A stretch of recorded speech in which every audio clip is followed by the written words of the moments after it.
গণঅভ্যুত্থানে অর্জন নস্যাতে ষড়যন্ত্র চলছে বললেন বেগম খালেদা জিয়া। দ্রুত নির্বাচন দেওয়ার আহ্বান। বাহিনীর সদস্যদের সর্বোচ্চ দায়িত্ব পালনে প্রস্তুত থাকার নির্দেশ দিলেন সেনাপ্রধান। স্বামী স্ত্রী মিলে শিশু অপহরণ করে বিক্রি, চক্রের হোতাসহ গ্রেপ্তার 2।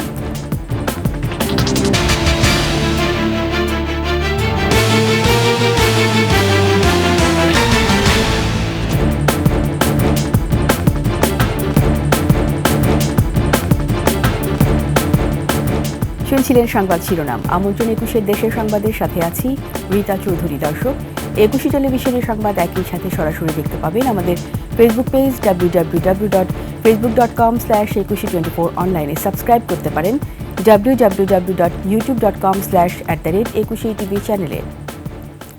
রাষ্ট্র মেরামতের ন্যূনতম সংস্কার দ্রুত শেষ করে গণতান্ত্রিক ব্যবস্থায় ফিরে যেতে দ্রুত গ্রহণযোগ্য নির্বাচন দেওয়ার আহ্বান জানিয়েছেন বিএনপি চেয়ারপারসন বেগম খালেদা জিয়া। দলে বর্ধিত সভায় তিনি বলেন, এখনও পতিত সরকারের দোসররা গণ অভ্যুত্থানকে ব্যর্থ করতে নানা চক্রান্তে লিপ্ত। আর বিএনপির ভারপ্রাপ্ত চেয়ারম্যান তারেক রহমান বলেন, সংস্কার এবং স্থানীয় নির্বাচনের কথা বলে ধূম্রজালের সৃষ্টি করছে অন্তর্বর্তী সরকার। বিস্তারিত মাহিলা ইসলামের প্রতিবেদনে। দীর্ঘ 7 বছর পর বিএনপির বর্ধিত সভা। সুদৃঢ় ঐক্যই রুখে দিতে পারে সকল ষড়যন্ত্র, এমন প্রতিপাদ্যে বহুল প্রতীক্ষিত এই সভায় চিকিৎসার জন্য লন্ডনে অবস্থান করা বিএনপি চেয়ারপারসন বেগম খালেদা জিয়া যোগ দেন ভার্চুয়ালি। দেশ সংকটময় সময় অতিক্রম করছে উল্লেখ করে প্রধান অতিথির বক্তব্যে খালেদা জিয়া স্মরণ করেন দীর্ঘ 15 বছর গণতন্ত্রের জন্য নিরন্তর সংগ্রাম করা নেতাকর্মীদের অবদান, আত্মত্যাগ ও জুলাই আন্দোলনের শহীদদের। দীর্ঘ ফ্যাসিবাদী বিরোধী সংগ্রামে যারা শহীদ হয়েছেন এবং সম্প্রতি জুলাই আগস্টের ফ্যাসিবাদী শাসকদের নির্মম ভয়াবহ দমন নীতির কারণে গণহত্যায় যারা শহীদ হয়েছেন তাদের প্রতি আমি শ্রদ্ধা জানাচ্ছি। যারা আহত হয়েছেন তাদের প্রতি জানাচ্ছি আন্তরিক সমবেদনা। আমি চিকিৎসার কারণে যুক্তরাজ্যে অবস্থান করলেও আমি সব সময় আপনাদের পাশেই আছি। বিএনপি চেয়ারপারসন বলেন, ফ্যাসিস্ট শাসকদের বিদায়ের পর গঠিত হওয়া অন্তর্বর্তী সরকারের কাছে জনগণের প্রত্যাশা দ্রুত জাতীয় নির্বাচন। একটা অন্তর্বর্তীকালীন সরকার গঠিত হয়েছে, তাদের কাছে জনগণের প্রত্যাশা রাষ্ট্র মেরামতের ন্যূনতম সংস্কার দ্রুত সম্পন্ন করে গণতান্ত্রিক ব্যবস্থায় ফিরে যাওয়ার জন্য সকলের কাছে গ্রহণযোগ্য একটি নির্বাচন অনুষ্ঠান সম্পন্ন করা।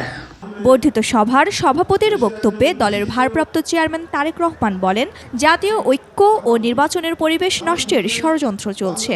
সুকৌশলে রক্ত পিচ্ছিল রাজপথে গড়ে ওঠা জাতীয় ঐক্য এবং জাতীয় নির্বাচনের পরিবেশ বিনষ্টের অপচেষ্টা চলছে। সংস্কার কিংবা স্থানীয় নির্বাচন এসব ইস্যু নিয়ে জনগণের সামনে এক ধরনের ধূম্র জাল সৃষ্টি করা হচ্ছে। দলীয় শৃঙ্খলা ভঙ্গ কিংবা দলের ভাবমূর্তি ক্ষুণ্ণ হয় এমন কোনো কাজকে বিএনপি প্রশ্রয় দেবে না বলেও সভায় নেতাকর্মীদের হুঁশিয়ারি দেন তারেক রহমান।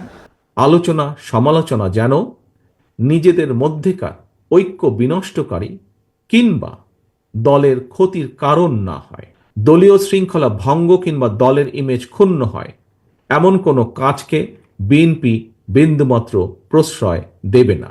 এর আগে স্বাগত বক্তব্যে বিএনপি মহাসচিব মির্জা ফখরুল ইসলাম আলমগীর অভিযোগ করেন, নির্বাচন নিয়ে কিছু গোষ্ঠী ভুল ব্যাখ্যা দিয়ে জনগণকে বিভ্রান্ত করছে।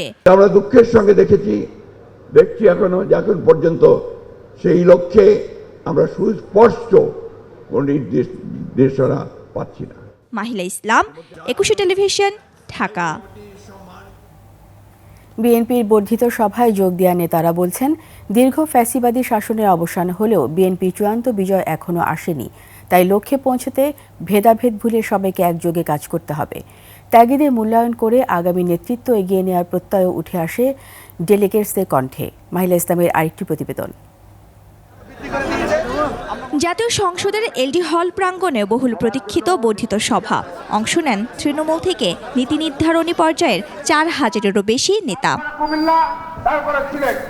দেশের প্রত্যন্ত অঞ্চল থেকে আসা ডেলিগেটেডদের উচ্ছ্বাসে মুখরিত পুরো প্রাঙ্গণ। তারা বলছেন, পরিবর্তিত পরিস্থিতি আর আগামী নির্বাচনের আবহের মধ্যে এই সভা দলীয় কার্যক্রমে গতি বাড়াতে উদ্বুদ্ধ করবে। মানুষের ভাট কাপড়, ভোটের যে অধিকার, অর্থনীতির ব্যবস্থাপনা, এটা যাতে সুরা হয়, নিরাপত্তা ফিরে আসে, সেই সব কিছু নির্ভর করছে গণতন্ত্র প্রতিষ্ঠার উপর। এবং সেই গণতন্ত্র প্রতিষ্ঠিত হতে পারে একটি স্বচ্ছ, গ্রহণযোগ্য, স্বাভাবিক নির্বাচন। জাতীয় নির্বাচনের পরে স্থানীয় নির্বাচন হবে, এই বিষয়টা জনগণকে বোঝানো এবং 31 দফা রাষ্ট্র সংস্কারের যে রূপরেখা দিয়েছে আমাদের দল থেকে, সেটা বাস্তবায়ন করা জনগণের। একেবারে গণতান্ত্রিক পদ্ধতির মধ্য দিয়ে আমরা দলের কাঠামোগুলো পুনর্বিন্যাস করছি এবং এর পরবর্তী করণীয় কি, সেই মতগুলো তো আমাদের তৃণমূল পর্যায়ের নেতৃবৃন্দ দেবেন। হাসিনা সরকারের পতনের পর নব্য নেতাদের আস্ফালনে ত্যাগীরা কোণঠাসা হয়ে যাওয়ার আক্ষেপও ছিল তাদের কণ্ঠে। সভায় যোগ দেয়া নেতারা বলছেন, ফ্যাসিবাদের পতন হলেও গণতন্ত্র প্রতিষ্ঠায় নির্বাচনে দলকে জয়ী করতে ঐক্যবদ্ধ হয়ে কাজ করতে হবে। 7 বছর পর বিএনপির এই বর্ধিত সভা থেকেই আগামী জাতীয় নির্বাচনের জন্য দলের প্রস্তুতি শুরু হবে, এমন অভিন্ন প্রত্যাশা জানান সবাই। দীর্ঘ 7 বছর পর আবার অনুষ্ঠিত হলো বিএনপির বর্ধিত সভা। তৃণমূল থেকে কেন্দ্রীয় নেতৃবৃন্দ আগামী জাতীয় নির্বাচন চ্যালেঞ্জ মোকাবেলায় প্রত্যয়, সেই সাথে দ্রুত সংস্কার কাজ শেষ করে নির্বাচনের তাগিদও উঠে আসে এই বর্ধিত সভা থেকে। আগামী বাংলাদেশ হবে সুন্দর, সমৃদ্ধ বাংলাদেশ, এমনটাই প্রত্যাশা দলের নেতাকর্মীদের। মাহিলা ইসলাম, 21 টেলিভিশন, ঢাকা। স্থানীয় সরকার নয়, জাতীয় নির্বাচন নিয়ে ভাবছে কমিশন। একথা জানিয়েছেন নির্বাচন কমিশনার আব্দুর রহমান এল মাসুদ। ঢাকার ধামরাই উপজেলা নির্বাচন কার্যালয় পরিদর্শন করেন নির্বাচন কমিশনার। পরে সাংবাদিকদের বলেন, প্রধান উপদেষ্টা সহ দায়িত্বশীল সবাই বলেছেন ডিসেম্বরের মধ্যেই সংসদ নির্বাচন হবে। কাজেই কমিশনের প্রধান লক্ষ্য সংসদ নির্বাচন। এছাড়া স্থানীয় নির্বাচন ধাপে ধাপে করতে হয়, অনেক সময় 1 বছর লেগে যায়। এই মুহূর্তে স্থানীয় নির্বাচন হলে সংসদ নির্বাচন ডিসেম্বর বা জানুয়ারির মধ্যে করা কঠিন হবে।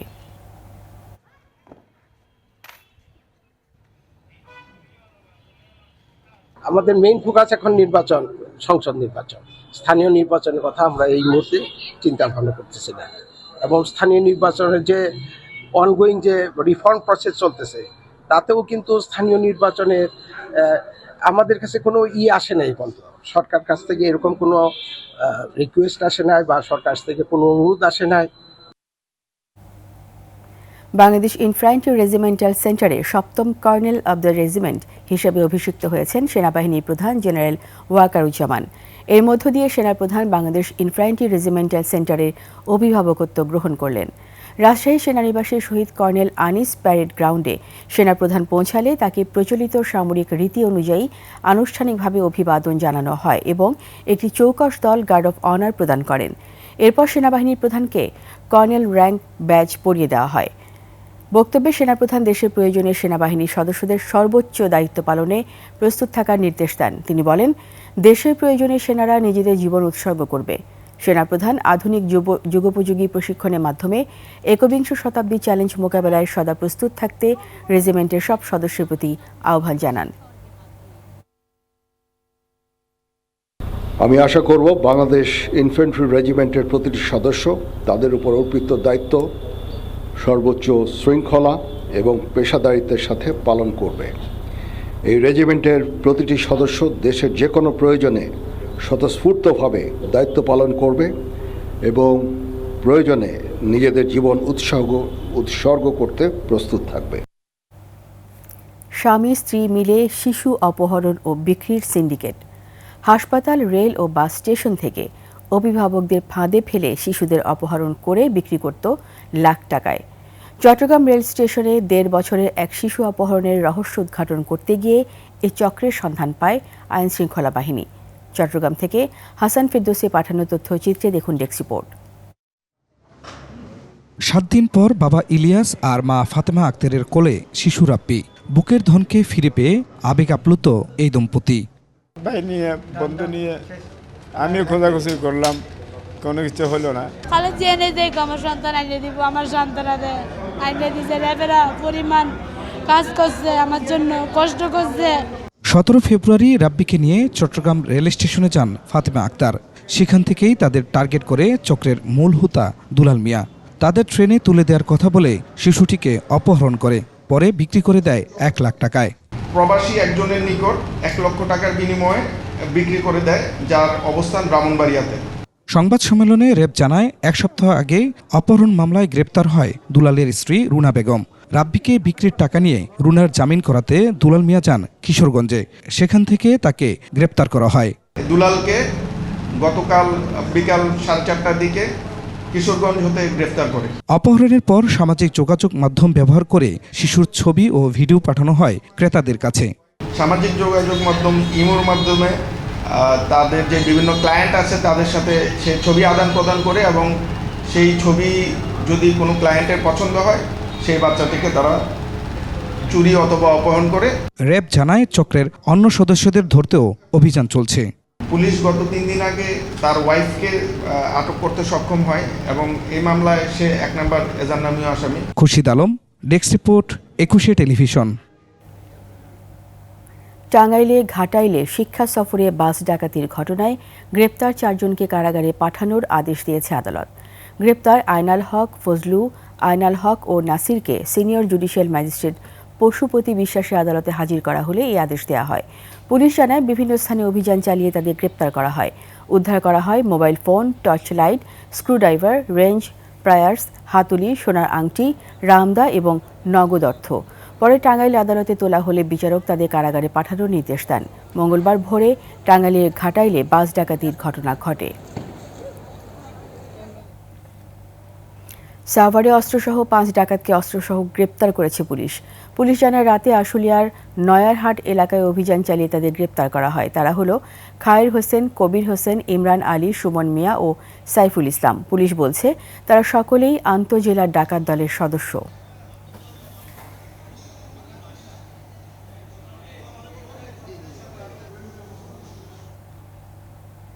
মুন্সিগঞ্জের শ্রীনগরে 27টি কবর খুঁড়ে 7টি কঙ্কাল চুরির ঘটনা ঘটেছে। রাতে চোর চক্র পশ্চিম সিংপাড়া সামাজিক কবরস্থানে ঢুকে এমন তাণ্ডব চালায়। স্থানীয়রা জানান সকালে জিয়ারত করতে গিয়ে দেখা যায় 27টি কবর খোঁড়া।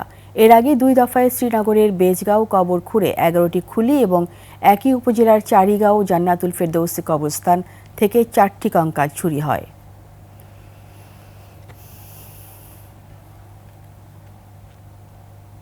গাজীপুর কোর্ট প্রাঙ্গণ ও আইনজীবী সমিতির অফিসে হামলার প্রতিবাদে বিক্ষোভ মিছিল করেছে জেলা আইনজীবী সমিতি।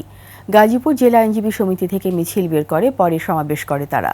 সমাবেশে সন্ত্রাসীদের অবিলম্বে গ্রেপ্তারের দাবি জানান আইনজীবীরা। এদিকে অপহরণের পর উদ্ধার মিলন মিয়া রাতে SM নাজমুল হক সুমন সহ 3 জনের নাম উল্লেখ করে জ্ঞাত আরও 50 থেকে 60 জনের বিরুদ্ধে মামলা করেন।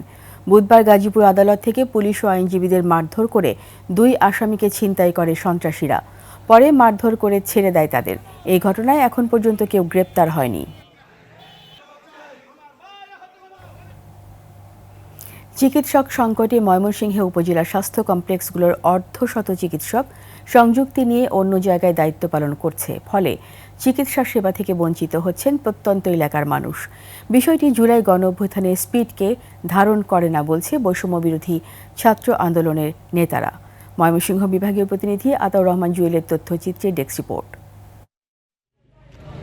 সীমান্তবর্তী ধোবাউড়ার গোয়াতলা ইউনিয়ন স্বাস্থ্য কেন্দ্রের medical officer doctor Shafiqul Islam সংযুক্তি নিয়ে ময়মনসিংহ বিভাগীয় স্বাস্থ্য পরিচালকের দফতরে ডাটা এন্ট্রির কাজ করছেন। ফলে প্রত্যন্ত এলাকার গরিব মানুষ চিকিৎসা সেবা থেকে বঞ্চিত হচ্ছে। তবে ডাক্তার শফিকুলের দাবি, রোগী দেখা ছাড়াও আরও অনেক কাজ করতে পারেন চিকিৎসকরা। একটা মেডিকেল অফিসারের যে কাজগুলো আছে, কাজগুলোর মধ্যে শুধু রোগী দেখা তো কাজ না, অন্যান্য কাজও আছে। শুধু ডাক্তার শফিকুল ইসলামই না, জেলার 13 উপজেলা স্বাস্থ্য কমপ্লেক্সের কর্মরত 12 জন জুনিয়র কনসালটেন্ট ও 32 জন মেডিকেল অফিসার স্বাস্থ্য অধিদপ্তর থেকে সংযুক্তি নিয়ে অন্য জায়গায় দায়িত্ব পালন করছেন। যারা ভুক্তভোগী এবং গরিব রোগীরা, আমরা ডাক্তার না পাওয়ার কারণে চরম ভোগান্তিতে আছি। আমাদের এখানে দায়িত্ব থাকার কথা ছিল, তারা অনেকেই ভিন্ন জায়গায় তারা দায়িত্ব পালন করতেছে। আমার মারে লয়ে আইছি ডায়াবেটিসের রোগীকে, আইছি আবার বালি হতে দৌড়াতে, এখন আয়া ডাক্তার পাইছি না। এখানে চিকিৎসা পাইতেছি না, অনেক মেয়ে ছেলেরা আইসা ঘুরিয়া যায়। বৈষম্য বিরোধী ছাত্র আন্দোলন বলছে, প্রত্যন্ত অঞ্চলের মানুষ স্বাস্থ্যসেবা থেকে বঞ্চিত হবে, এটা মেনে নেওয়া যায় না। উপজেলা স্বাস্থ্য কমপ্লেক্সগুলোতে পর্যাপ্ত পরিমাণে ডাক্তার নেই, সেখানকার চিকিৎসার যে ব্যবস্থা সেই চিকিৎসা ব্যবস্থা একেবারেই ভেঙে পড়েছে। আমরা চাই এই উপজেলা কেন্দ্রিক ডাক্তারগুলোকে দ্রুত তাদের পদায়ন করা হোক। বিভাগীয় স্বাস্থ্য কর্মকর্তা বলছেন, চিকিৎসকদের সংযুক্তির আদেশ বাতিল করার জন্য স্বাস্থ্য অধিদপ্তরকে জানানো হবে। অধিদপ্তরকে তো আমরা বারবার বলতেছি, আমাদের মিটিংয়ে আমরা বারবার বলি, তারপরও রিটেন চিঠিও দিয়ে দিয়েছি তাদেরকে ডেপুটেশন যাতে ক্যান্সেল করা হোক। দ্রুতই চিকিৎসক সংকট দূর করার দাবি প্রত্যন্ত এলাকার বাসিন্দাদের। Masum Alisa, desk report, 21 television. Rail station, হাসপাতাল সহ সব পাবলিক প্লেসে বিনামূল্যে নিরাপদ পানযোগ্য পানির ব্যবস্থা করার নির্দেশ হাইকোর্টের। এর আগে বিচারপতি আশরাফুল কামাল ও বিচারপতি রাশেদ জাহাঙ্গীরের বেঞ্চ রুল জারি করেছিলেন। রুল শুনানি শেষে এ রায় দেয়া হয়। রায়ে সুপেয় পানি পাওয়া নাগরিকের মৌলিক অধিকার হিসেবে ঘোষণা করা হয়। সরকারকে বিনামূল্যে নিরাপদ সুপেয় পানির ব্যবস্থা করার নির্দেশ দিয়ে বলা হয়, যদি কেউ এই অধিকার থেকে বঞ্চিত হয় তবে আদালতের দ্বারস্থ হতে পারবেন। মামলাটি চলমান থাকবেও বলে জানান আইনজীবী। ভোলা সরকারি উচ্চ বিদ্যালয় খেলার মাঠে অপরিকল্পিত ভবন নির্মাণ বন্ধের দাবিতে মানববন্ধন করেছে স্কুল কমিটি।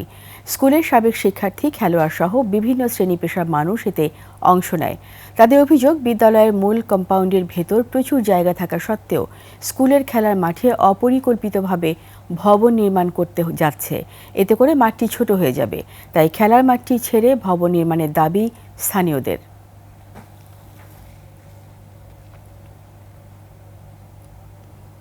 নীলফামারী বিভিন্ন সময়ে উদ্ধার হওয়া 2 কোটি টাকারও বেশি মূল্যের মাদকদ্রব্য ধ্বংস করেছে বিজিবি। নীলফামারী বিজিবি প্রশিক্ষণ মাঠে এসব মাদকদ্রব্য স্কেভেচারে চাপায় ও আগুনে পুড়িয়ে ধ্বংস করা হয়। এর মধ্যে রয়েছে ফেন্সিডিল, মদ, বিয়ার, হেরোইন, কোকেন, গাঁজা, নেশাজাতীয় ইঞ্জেকশন এবং ট্যাবলেট, ইয়াবা ট্যাবলেট ও বিড়ি।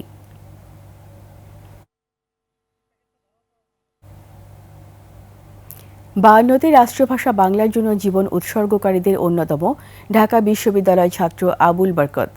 শহীদ বরকতের নামে ঢাকা বিশ্ববিদ্যালয় একটি হলের নামকরণের দাবি স্বজনদের। গাজীপুর প্রতিনিধি অপূর্ব রায়ের তথ্য, ছবিতে দেখুন ডেস্ক রিপোর্ট। আগে থেকে বাংলা ভাষা রক্ষার আন্দোলনে যুক্ত ছিলেন ঢাকা বিশ্ববিদ্যালয়ের রাষ্ট্রবিজ্ঞানের ছাত্র আবুল বরকত। 1952 সালের 21 ফেব্রুয়ারি মিছিলে গিয়ে গুলিবিদ্ধ হয়ে শহীদ হন তিনি। তাকে সমাহিত করা হয় আজিমপুর কবরস্থানে। বরকতের মা হাসিনা বিবি 2 মেয়ে ও 1 ছেলেকে নিয়ে গাজীপুরে থাকতেন। শহীদ প্রেসিডেন্ট জিয়াউর রহমান 1979 সালে ঢাকা জয়দেবপুর সড়কের পাশে 2 বিঘা জমি চিরস্থায়ী বন্দোবস্ত করে দেন। 1982 সালে মারা যান বরকতের মা হাসিনা বিবি। গাজীপুর স্টেডিয়ামটি শহীদ বরকতের নামে হয়েছে। তবে ছাত্রাবস্থায় যে বিশ্ববিদ্যালয়ের চত্বরে শহীদ হন বরকত, সে বিশ্ববিদ্যালয়ের একটি হলের নাম শহীদ বরকতের নামে দেখতে চান স্বজনরা। কমপক্ষে ওনার নামে ঢাকা ইউনিভার্সিটিতে একটা হল করা আমার খুবই জরুরি। অর্থনৈতিকভাবে আমরা কিছু চাই না, চাই আমাদের রাষ্ট্রীয় স্বীকৃতি, একটু সম্মাননা। বৈষম্য বিরোধী ছাত্র আন্দোলন যারা নেতৃত্বে আছেন তাদের কাছে আমার আবেদন, তারা যেন বিষয়টা দেখেন এবং এই বিষয়টা তারা ব্যবস্থা নেন। শহীদের আত্মত্যাগ সার্থক করতে বাংলা ভাষার প্রতি আরও যত্নবান হওয়ারও আহ্বান তাদের। মহিমা পলি, ডেস্ক রিপোর্ট, 21 টেলিভিশন। নওগাঁয় হয়েছে গণতন্ত্র উৎসব। সদর উপজেলা চত্বরে যুব ফোরাম ও জেলা নাগরিক প্ল্যাটফর্মের আয়োজনে এর উদ্বোধন করেন জেলা প্রশাসক আব্দুল আওয়াল। পরে একটি র্যালি বের হয়ে শহরের প্রধান প্রধান সড়ক প্রদক্ষিণ করে। উৎসবে ছিল বিভিন্ন সংগঠন ও যুবকদের স্টল, ক্রীড়া প্রতিযোগিতা, নাটক পরিবেশন, মুক্ত আলোচনা, মক ভোটিং ও সাংস্কৃতিক অনুষ্ঠান।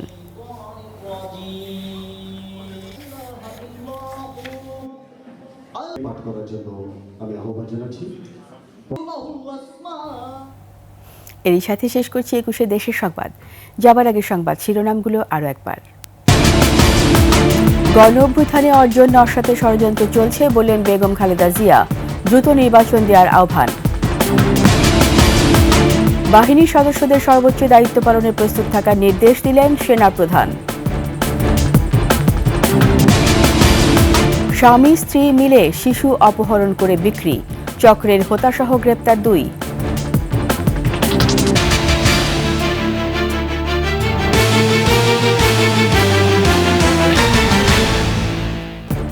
সবশেষ সংবাদ জানতে ডায়াল করুন 2021 নম্বরে আর ভিজিট করুন ekushe-tv.com ওয়েবসাইটে। ফেসবুকে ভিজিট করতে পারেন www.facebook.com/ekushe24, অনলাইনে সাবস্ক্রাইব করতে পারেন www.youtube.com/@ekushe টিভি চ্যানেলে। এতক্ষণ সঙ্গে থাকার জন্য সবাইকে ধন্যবাদ। পরবর্তী সংবাদ সন্ধ্যা 7টায় দেখার আমন্ত্রণ রইল। একুশের সাথেই থাকুন।